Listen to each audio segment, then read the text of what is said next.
I'm not here to waste your time. This is the full, no-fluff guide to mastering 1v1s for attackers and defenders. Whether you want to embarrass someone on the wing or shut down the trickiest player on the pitch, this is the one video you need. Let's start with one rule that applies to both sides. 1v1s are not about who's faster or stronger. They're about who controls the rhythm. And rhythm is power. Here's what nobody tells you. Most 1v1 duels are lost in the head before the feet ever move. Why? Because fear kills flow. You tense up, you second guess, you play safe, and in that hesitation, the moment is gone. This happens to both attackers and defenders. An attacker thinks, what if I lose it? A defender thinks, what if I get embarrassed? That fear puts weight in your legs. You get heavier, slower, less fluid. Danny Alves once said, confidence doesn't mean you'll win every 1v1. It means you're not afraid to lose one. So how do you build real, on-pitch confidence? Not by scoring goals, not by getting praise, but by showing up for the moment again and again. Here's a quick drill to reset your mindset during games. Take 3 seconds before every duel. Breathe in deep through your nose. Focus on your opponent's center of mass, not their tricks. Tell yourself, I'm here to find the answer, not force it. The best players are calm before chaos. They don't chase moves, they let them happen. And when you let go of fear, you stop playing to avoid mistakes, and you start playing to dominate. So next time you're face-to-face with someone in a 1v1, ask yourself, not what if I mess up, but what if I win this one, and the next one, and the next one after that? Because confidence compounds, and once it does, you're not playing 1v1s anymore. You're winning them before they even start. For attackers, control the tempo, control the duel. Most attackers lose 1v1s before the actual move even starts. Not because of bad skills, but because of bad setup.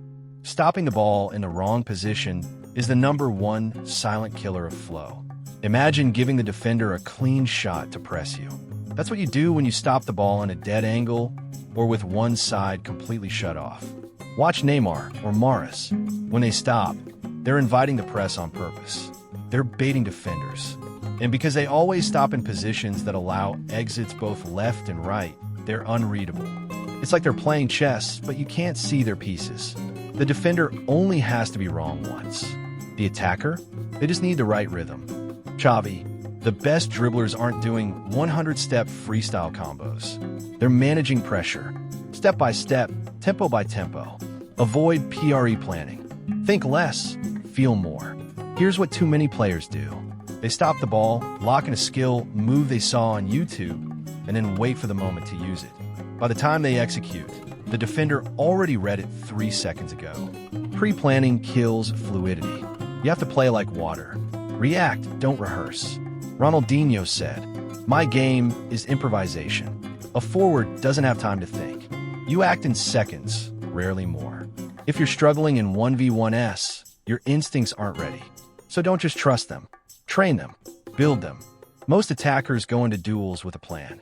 I'll step over, then I'll cut in. But by the time they even start the move, the situation has already changed. The defender shifted. The angle's closed. And now you're stuck doing a dance move instead of an actual dribble. That's because you're not reacting, you're executing a script. Football doesn't reward choreography. It rewards improvisation. The best dribblers, Messi, Neymar, Maradona, didn't plan. They read. They responded. They felt the moment. But here's the catch. I'm not going to just tell you trust your instincts. Because if you're struggling in 1v1s, your instincts are probably garbage. That's fine. Instincts are like a skill. They start low and level up with the right kind of training. So how do you train them? The instinct system. 4 phases to unlock flow. Pick 3 signature moves. Don't get distracted by all the flashy tutorials. Pick 3 moves that match your body, your tempo, and your position. A winger might go with body feint, step over, push and go. A central player might lean into La Croqueta, V-drag, soul roll. The best players aren't creative because they know a lot. They're creative because their core tools are automatic. Repetition until instinct.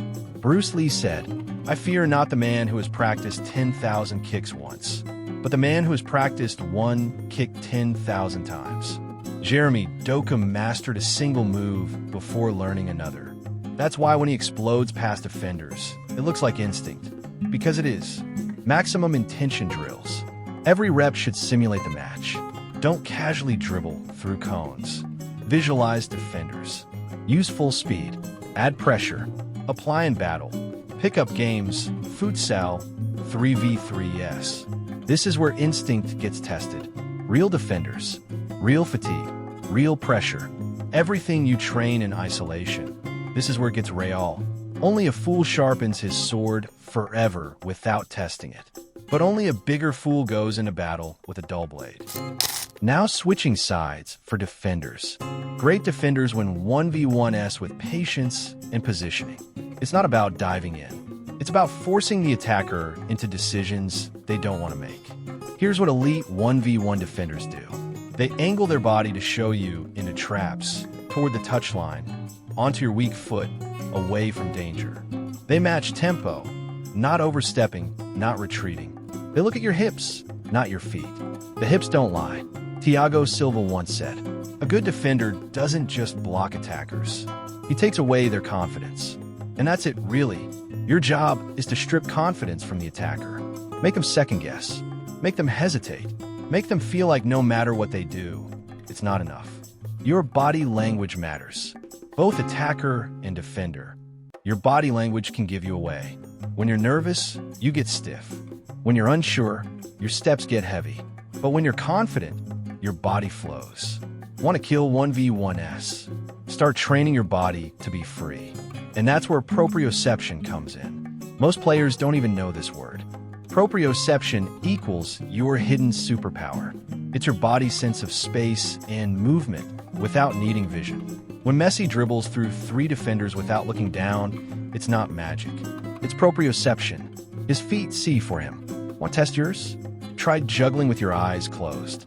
Balance on one foot, eyes shut. 30 seconds. Blind dribbling slowly on soft grass. If you struggle good, that means you've found what's holding you back. Proprioception can be improved like a muscle.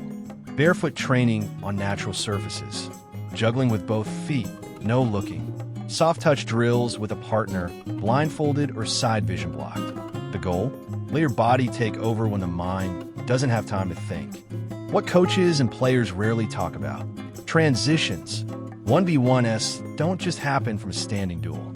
They happen in transitions. That loose ball moment. That second right after you win or lose possession. Players who dominate in these chaos moments often look like they're lucky. But they're not. They're just faster at reacting to changing info. So train transitions. After every pass, explode into a sprint. After every 1v1 drill, recover defensively. After every duel, counter-press instantly. You want your brain to associate the end of every move with the start of a new one. The game doesn't stop when you lose the ball. That's when it begins. Marcelo Bielsa. Let's wrap it up. The 1v1 mindset. If you want to dominate 1v1s, stop thinking of it as a skill showcase. Start thinking of it as a mental war. Control tempo. Read movement. Train like your career depends on it. If you're an attacker, your job is to lie better. If you're a defender, your job is to read the lie faster. But either way, you're playing the same game. Now ask yourself, the next time it's just you in them, in that one moment, will you be the one standing tall or the one chasing shadows?